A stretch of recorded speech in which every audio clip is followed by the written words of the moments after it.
После окончания института угораздило меня влюбиться, да так, что ни жить, ни дышать без нее не мог, и она меня тоже полюбила. Да вот только загвоздка была в том, что любимая моя была замужем. И не просто замужем, а за чиновником очень крупного масштаба. А он к тому же еще человеком был злобным и мстительным.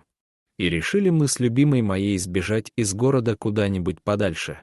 В чем были, как говорится, в том и уехали, куда глаза глядят. И привела нас дорога в эти самые глухие, таежные места.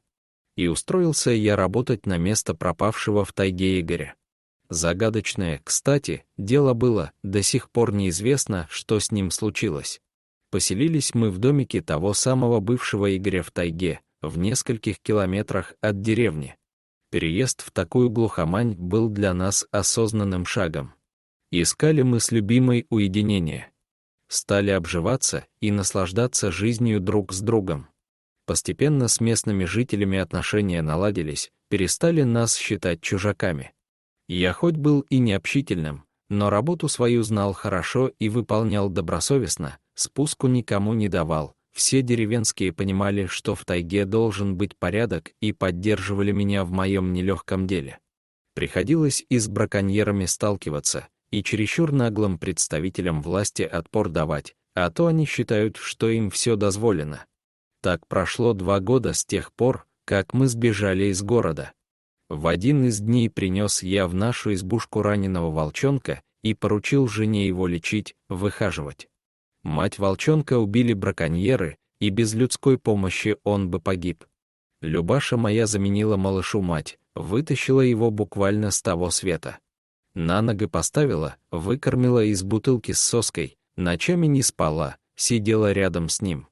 Волк вырос, окреп и в тайгу ушел, даже не попрощался. И вот примерно через год после этого пошел я на обход по большому кругу, а это значит на 3-4 дня. Любаша на хозяйстве осталась, ей было не привыкать. И как раз в это самое время ее бывший муженек в избушку нагрянул. Оказалось, что с тех самых пор, как мы уехали, он искал нас. Не было ни дня, чтобы он не думал о мести. 3 года у него ушло на то, чтобы вычислить, где мы. Ведь даже своим родителям мы не сообщали о себе ничего. Наверное, он долго за нами наблюдал и ждал подходящего момента. И дождался, когда я наконец-то ушел из дома. От сильного удара тупым предметом по голове Люба потеряла сознание. Когда очнулась, был уже вечер. Лежала она в тайге, а в каком месте, понять не могла.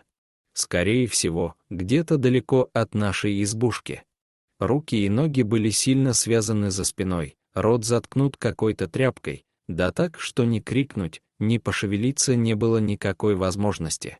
В таком состоянии человек вряд ли долго протянет. Еще и дикие животные быстро сделают свое дело, и концов никаких не найдешь. На то, видимо, у подонка и был расчет. Так что это была верная смерть. Руки и ноги затекли, тело стало деревянным. Вдруг сквозь остатки сознания Люба почувствовала горячее дыхание. Кто-то явно ее обнюхивал. Она с трудом повернула голову и увидела во тьме горящие глаза. Это волк. Сомнений не было. Но вот и все пронеслось у нее в голове. Но тут произошло нечто невероятное. Волк совсем не пытался ее убить, а совсем наоборот. Он стал грызть веревки на ее запястьях. Люба сперва не могла поверить в происходящее, но потом вспомнила волчонка, которому она когда-то заменила мать. Вот кто пришел к ней на помощь в трудную минуту. Он не успокоился до тех пор, пока окончательно не перегрыз веревку. Когда Люба наконец-то освободилась, волк подошел к ней так близко, что она смогла его обнять и заплакала, уткнувшись лицом в его густую шерсть. Убедившись, что с ней все в порядке, волк опять скрылся в тайге, но теперь уже навсегда. Когда рассвело, Любаша смогла добраться до избушки, а потом и до деревни. Там она все рассказала участковому, завели уголовное дело, но его пришлось быстро закрыть, потому что вскоре охотники нашли растерзанное тело злодея в тайге. Заключение следствия было таким. Мужчину загрыз волк. После смерти негодяя Люба официально стала вдовой, и мы наконец-то смогли с ней оформить наши отношения. Вот только возвращаться в город к людям больше не захотели.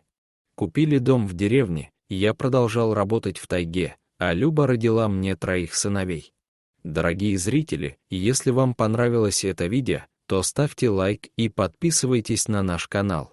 До свидания.